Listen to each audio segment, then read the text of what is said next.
Welcome into the Bitcoin Weekly close. Welcome into the Bitcoin Weekly close. I am the Crypto Bull Guy. Thanks for joining me. We're gonna, as always, every Sunday here, what we do is we mainly focus on the weekly chart. Although for this week's close, we're actually closing a 2-week candlestick out as well. So we'll kind of take a look at both of those views on several key charts. I might go a little bit more granular on a few of the charts. And as always, I'll leave a little segment at the end. Just having myself a little lime LaCroix. I'll leave a little time at the end. You guys can ask any questions that you have on any charts. I hope everyone had a really nice weekend. Weekend has flown by for me, personally. Yes, Quant has been a beast, and we're certainly going to take a look at that chart. Extremely impressive. Quant was, thanks for bringing that up, Holly. Quant was one of those charts that I had been bringing up past couple months and saying that it's been front-running the market, and it's definitely been front-running the market. It has been a awesome performer, so hopefully everyone got in at much, much lower prices when we were talking about it here. But anywho, if you haven't yet, make sure that you hit the thumbs up button, drop a comment, and subscribe to the channel if you find the content helpful. So before we start getting into some weekly views on Bitcoin and some of the other crypto projects, I wanted to just take a quick peek at the 12-hour chart on Bitcoin. You guys know the significance of it if you've been subscribed here for a bit. This blue zone is the area I really want to see us get up into. I really want to see us push up into this blue circle, but why do I want to push under the blue circle, right? Well, first off, I'm being realistic that there'll be some price pressure on this 200 SMA. Okay, once price action breaks below a moving average, it acts resistance. If it's above, it acts support, okay? So I'm realistic in the sense that we're going to face resistance here, and that's fine, but we need to start pushing up to build some higher highs here. And even more importantly, we need to get this 50 SMA to start curling up, because at the moment it's starting to curl down because of some of the price action that we saw in here, okay? So we really need to start pushing up for multiple reasons, okay? And once we get in here and consolidate, then we can talk about getting above the 200 SMA. And inevitably, as long as price action stays above the 200 SMA, that would cause a golden cross on the chart, which would be very, very bullish for Bitcoin, because now you have more of a lower level time frame, okay? Lower level time frame in which bullish momentum is starting to pick up, and as long as that is sustained, as I always said, it's going to bleed over into the higher time frames. All right. Let's take a look at the Bitcoin weekly chart, which is about to print. We're about to close on this week's candlestick. Let's see where we come in here. Now, I will say, no matter where we come in, what's not good to see, and we just closed. We closed at about 19,445. What's not good to see is that, again, we're hanging out under this 200 SMA. We really need to start getting some bullish momentum and pushing above the 200 SMA. Again, my view, until proven otherwise, my view is that there's a lot of, and I've spoken to this in the past, when we look at a smaller time frame, lower level time frame, this is just chop and consolidation that weeds a lot of people out. Okay, that is how I am personally looking at this. A lot of consolidation, choppy sideways action, and it frustrates a lot of people that are looking to make a quick buck in the market. So we got this weekly close here. Let's look at our price indicator levels. Okay, RSI. This 41, so this 41 to 42 area is a key level of price confluence in the RSI. We really want to see RSI get up above here. In the past, when we've broken down around the 41 to 42 line is historically when we've seen a lot of big drops in Bitcoin. So you can see we've actually hit some historical lows here, creating all-time new lows on the RSI. I want to see us get back above the 41 to 42. It looks like the stochastic RSI wants to cross positive. Let's take a look at that 2-week chart. I spent a lot of time talking about the 2-week and this stochastic cross. and some significance there. As you can see, look, it's so far it's a nil event. The stochastic RSI crossing negative above the 20, because you can see back here is when we got the negative cross on the September 22nd candle, or excuse me, the September 12th candle. We had a negative cross here, but right away we've it looks like we've closed above. So that's good to see. And on the 2-week chart, not too much else to say. I mean, price is just consolidating. If we go to, this is our Heikin Ashi candlesticks, okay? And as you know, they tend to, the color that's indicative in the candle indicates the direction of momentum. So red would be bearish and green would be bullish. You can see we're printing another red candlestick. The other thing is we're running into some areas of price confluence here where we've had resistance. So we're just sort of chopping around in here. It looks like we're going to break away from this descending line of resistance and maybe chop in here a little bit more. But yeah, just really unenthusiastic, unmotivating price action, right? So if you're an investor in this space, or if you're a content creator, it's really hard to find a lot of excitement right now.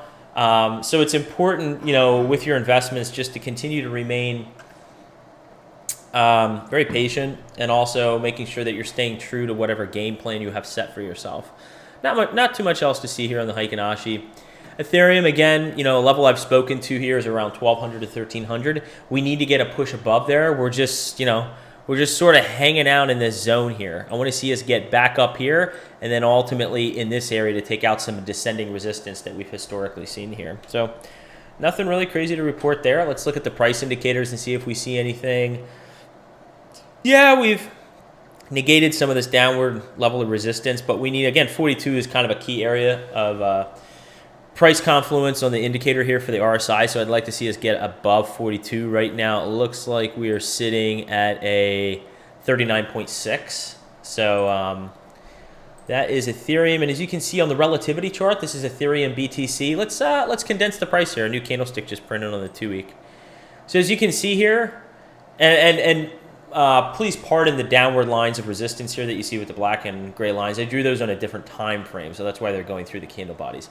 But for the moment, you can see, and I've kind of spoken to this in the past several times, as soon as we got up here, we're just having some healthy consolidation here. I mean, there's nothing that's, you know, urgently telling me that Ethereum's strength relative to Bitcoin is going to drop off sharply. I think there is some negative divergence. Yeah, so there is some negative divergence, meaning the RSIs are lower here. There are higher lows being set in as the price was sort of moving up.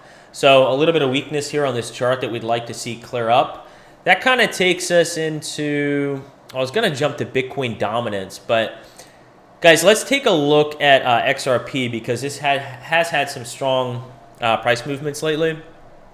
The gray line is all the way back here at our high. I think on this exchange we were at, what, 354? Okay, so this is just some downward level resistance I'm drawing here. Keep an eye on the black line though.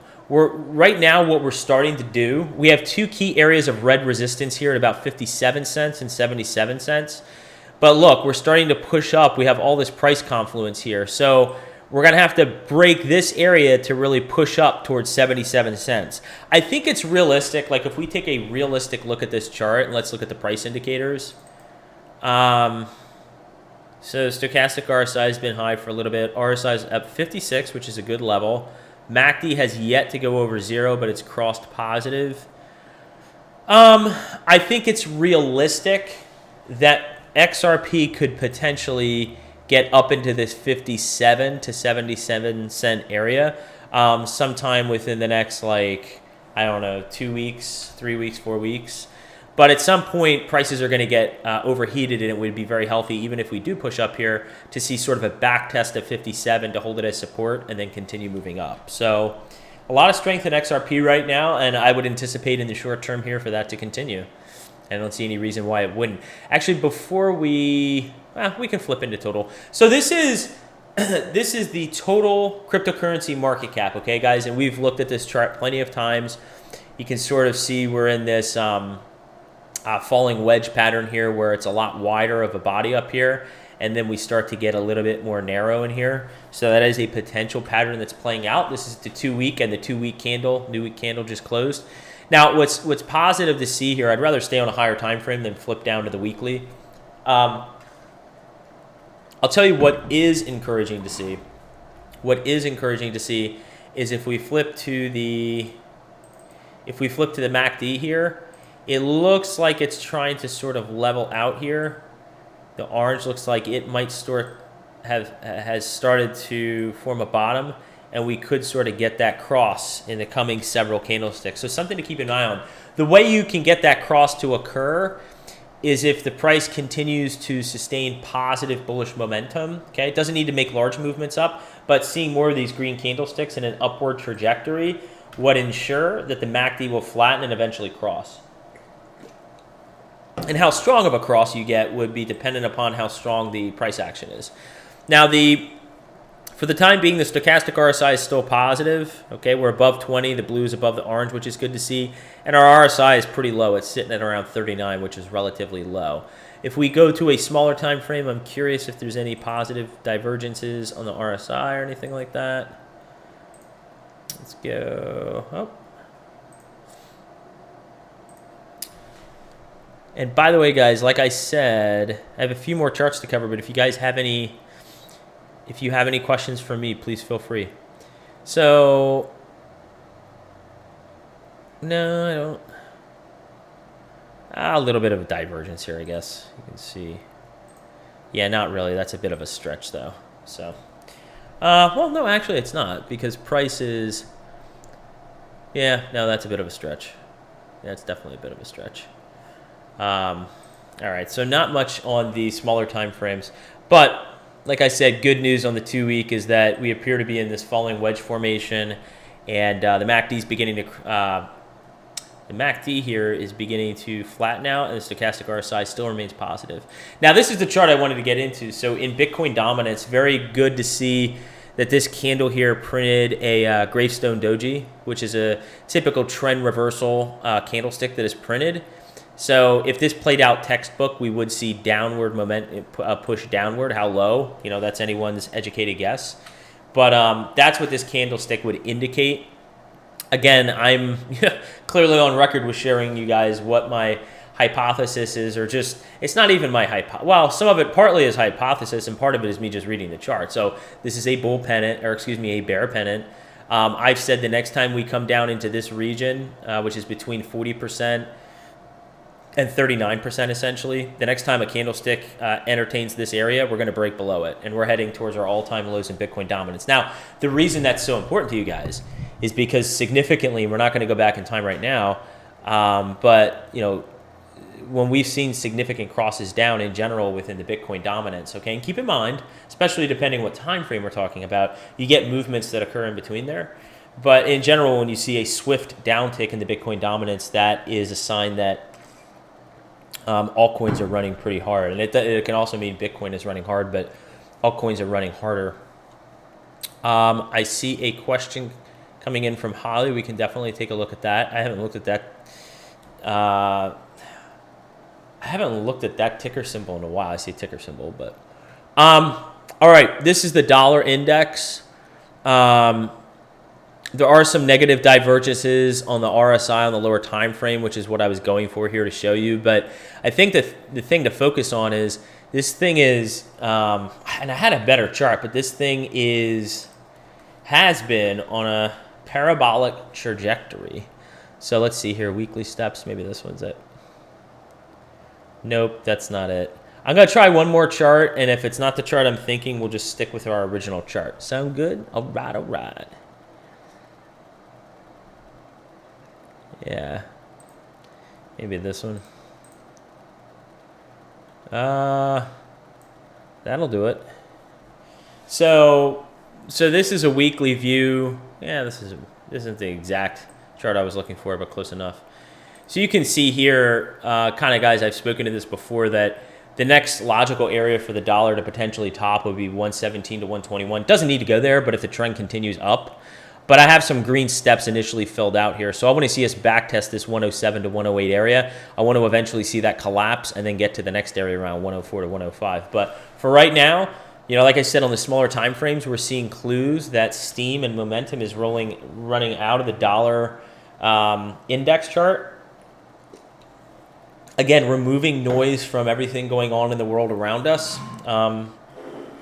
if you're trying to balance both, I think it's good to keep, you guys know this, I've shared this, good to keep an eye on the world around you, but bad when it overcomplicates your investment strategy and you start getting emotional and afraid. I tune all that stuff out, and I'm allowing the chart to formulate what is most and least likely to come next. So we'll just have to keep an eye on the dollar index. We know the inverse relationship that it holds with asset values as well as crypto, so something to keep an eye on.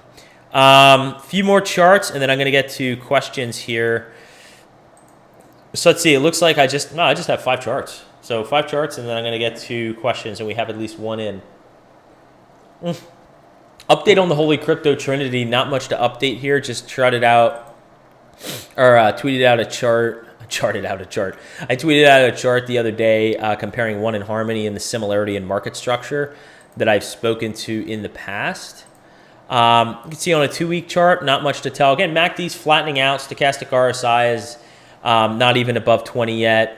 This RSI, again, historical level here, I'm showing around 40. RSI is sitting just under there at 39. If we take this down a time frame and actually go to the weekly, again, RSI, we need to see some momentum pick up here in the relative strength index. Stochastic RSI is sort of neutral above 20. MACD's beginning to curl up. But guys, all we're doing, and I'm going to say the same comments for HBAR as well. This is all we're doing, right? So if we go over to HBAR, it's just the same sort of shit. And it's really the stuff that again, I just want to reiterate this. I want to ingrain it in your head because it's something that if you don't learn now, you're going to eventually learn it as long as you stay in the market. This market really is a mechanism for transferring money and wealth from the impatient to the patient. I've learned that more and more over the years. And in relative terms, speaking about how long I've been invested in the market, I'm not talking crypto. I'm talking just doing my own investing and using charts for that analysis. And even before I started chart analysis many years ago and just invested based on fundamentals, I've learned the hard way sometimes that money really is a way of transferring wealth from the inpatient to the patient. So I repeat a lot of these messages because I don't want you guys to lose out. Like I'm really trying to help you to read some of these charts to see what's going on so that you can best ascertain your own, better ascertain your own personal financial decisions. Because we all know that I'm not providing financial advice. I'm literally just aiming to read some charts and help you guys out and give you a second set of eyes. So again, not much to see here on HBAR. Again, this is the weekly view. If we go to the 2-week, do we see anything too much different? No, the RSI is trying to get across above the moving average. Looks like the MACD wants to cross positive as well. Stochastic RSI is still under 20. So it's just consolidating and chop. The first step for HBAR, quite honestly, is to get back above 6.2 cents. We broke below there, so it's going to act as resistance. Let's get back above 6.2 cents. It was encouraging to see it push up towards 6 cents. I know it's not much of a move going from 5.7 to 6, but when you're looking at the charts and seeing that, we lost a key level of support and it's now resistance, if we can get above it, it is a big deal. So it's all about small steps, baby steps. The last component of the Holy Crypto Trinity, and then we're going to get into quant, ETC, and then any other charts you have. We're right under this key level of prior support of 70 cents. At these levels, and again, I will never tell you what to do or say you need to buy this or even that you should buy this. I will never say that, but I'll choose my words very, very carefully. And so in this case, what I would say is the levels you're getting at here were the levels that you were getting all the way back here in July of 2021 before we made, for some, life-changing runs from 65 cents all the way up to over $6, okay? And it did a 10x in a matter of like a couple months, okay? So you're getting in at those pre-parabolic price levels that we saw. Keep in mind, Mana is, and I've gone on record to share this with everyone. Excuse me, this is a 10-day, by the way, that I have up. Mana, if we look at the price indicator, same sort of story as the other projects for the most part. Mana is one of those projects that I've shared with you guys that just from a chart perspective, this is one of the more bullish price structures that I've followed. You know, now we've had this deep correction and we're waiting for another wave up. So this has great market symmetry to it. I really, really like this chart. For everyone new tuning in, make sure to hit the thumbs up button. I only have 2 charts left, guys, that I'm going to cover, and then I'm going to get to questions. Blake, welcome in, my friend. Good to see you. Birds are 5-0. And the Phillies are advancing to the National League Divisional Series, the NLDS, which is great. All right. Quant has been an absolute freaking beast, okay? And look where we're hitting, and this is a weekly chart. Now, I've drawn out some prior green bands of support should we come down. So if we do get some sort of capitulation wick or some volatility that enters the market, okay, we really could come down to any of these green areas. Keep in mind, no matter how hard this thing has been running, this is crypto. This is an immature, volatile market. And this is, even though this is currently, I think, at market cap ranking 33, it's still a small asset in all comparisons when you just look at the asset itself, right? So it doesn't take a ton of liquidity to move the price. But what you're seeing here, this one, you know, there's some charts that you chart and they don't turn out well. And then there are some that you chart and they turn out like magnificently exactly what you would say would happen, right? So for Quant, the story with Quant is EAGLES, my friend. Hell yeah. So when we broke out of this downward resistance, look what we did. We back tested, just like I said, is very common in these sorts of structures, right? Then we created a high, okay? So we have this high, we have this low. We came back here. This low is higher than this low, so we have 2 lower lows. Excuse me, 2 higher lows, and we have a high. All we need now is to get the other high, right? So we start to come up. First, we were battling 147 forever, and now we're battling around 163, 164. Okay, this is literally like a stair-step function that is moving in the right direction. And again, if you're waiting for a pullback to either enter a position because you don't have one, or if you're looking to increase the size of your position, again, all I can tell you is 147. There's no reason this thing couldn't just do this. Okay. There's no reason it can't do that, because there is a probability for that. There's a probability for everything. There's a probability for this to go to 0. There's a probability for the stock market to go to 0. Okay, so there's a probability for everything. But what I would tell you is what I feel is more likely, or most likely. I think unless the market is skyrocketing tomorrow and Bitcoin's taking off and everything follows, which I don't see, you're going to get a pullback most likely to this area right in here. I could see 127 to 130.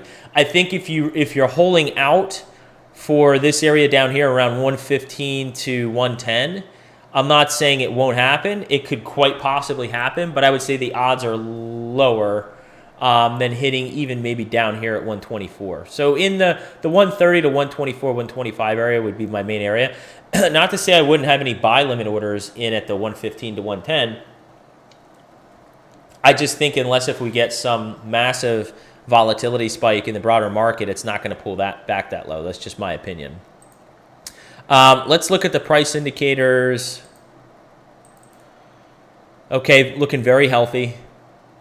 Yeah, because keep in mind, guys, you know, just looking at a couple scenarios before we get off Quant for a second here and get to our last chart before questions. I mean, if you kind of go back in time and you were to look at this thing, and even if it did this, right, and it did pull back here, which is still quite possible, again, you still have these 3 higher lows, right? And then it just started continuing up. I mean, what's so bearish about that? Nothing. It's just that everybody, you know, who's emotional and in this thing wants it to continue to go up forever. But the reality is building these stair steps are actually extremely bullish for the price action in the chart.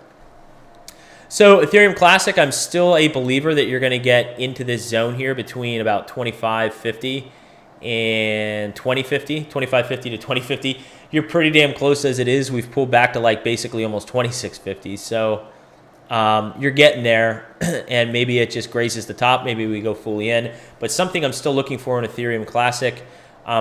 Again, I'm not here to share with you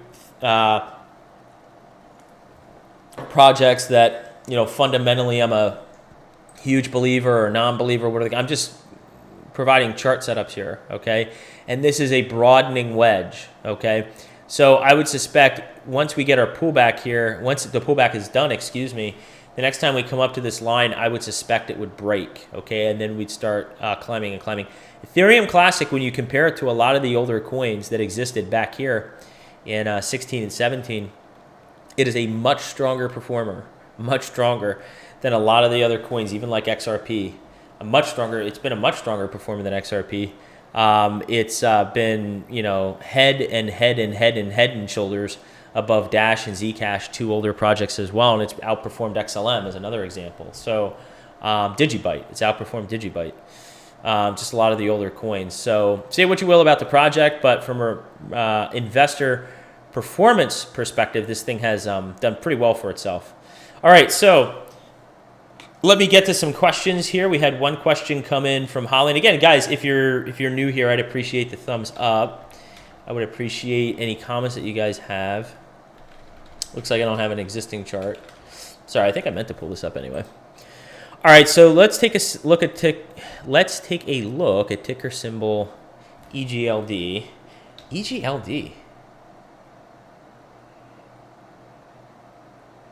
What is Wow, I must be confusing Elgaron. Is it What the fuck chart is this? I don't want to look in the comments. I was almost thinking it was yeah, it is Elrond. I don't know why, but I was thinking of a ticker symbol for gold, something from the stock market, but I must be. All right, so Elgaron, which is number 40. Elrond, excuse me, Elrond. I know of Elrond, but I'm not super familiar with the project. Elrond, yeah, sorry, Holly. I'm not super familiar with the project, but anyway, we're not here for that. We're here to assess the chart. So let's zoom out. There should be a decent amount of price data here. Yeah, good. Let's get off the price indicators for a moment. Let's take a look at some downward resistance here. Let's just do this. Perfect. Perfect. It's good enough for me. So we have some downward resistance here coming up. Okay. We've sort of created this floor right here. This is good to see. This is similar to other projects. We sort of created this floor. Okay, we don't want to really go below. You know, if I was in this project, what I'd want to see out of it is for price to kind of maintain above these green levels here between 44.70 and 37.30, 38.20, excuse me. It is a gold trust. That's okay. All right. Thank you. I just, when I was looking at this ticker, I kept relating it to gold. And so that's why. I know I've heard of this. I just am not, I honestly am not super familiar with it, but I know of it. Okay. All right. So anyway, yeah, so if I was in this project, I'd want to stay on top of the green zone. I really don't want to start getting in here. So you don't want to see price start going, in my opinion, below like 45, okay? But really what's going on right now is we're just consolidating with the rest of the market. So the natural question is, okay, so where do I see areas of resistance coming up? Well, this right here, and I'll explain why. I know it's going through a few bodies, but I'll explain how I'm drawing this in a moment. And then, probably not surprisingly, yeah, it's good enough. Draw it right like that. So how am I drawing these bands? So, and actually I would probably lower this. I like when you can draw areas of resistance and support kind of in between. See how it comes in between these bars here, and you got a touch here. You got some price action here. Just look at the band and look at the interaction with the band, okay, between 63 and 73, or like 74. Whoop. You can see once we broke below here, we tried to come back up and we couldn't get back above it. So I would say for Elrond, the band of resistance that we're looking at here, we're going to call this, we'll just call it $74, and we'll call this 63. So right between 63 and 74, we're running into some resistance. We need to clear out above there. If we look at the price indicator, stochastic RSI looks great.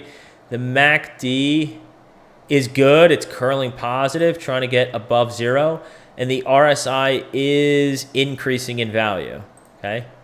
See how the RSI is increasing in value, okay? As prices just sort of going wibbly wobbly and consolidating. This to me looks like one that as long as the market continues at the pace it is in terms of, I shouldn't say that, let me reword that. As long as the market continues in the right direction here and we are in this consolidation period with prices to move up and Bitcoin doesn't collapse on us, which I don't think it's going to, I'm just saying, as long as that continues, then I would expect a breakout here in the coming next couple weeks. This just looks like it's, in my opinion, this is looking like it wants to, essentially do what Quant did in many ways, right? And that's what you want to see from a lot of your projects.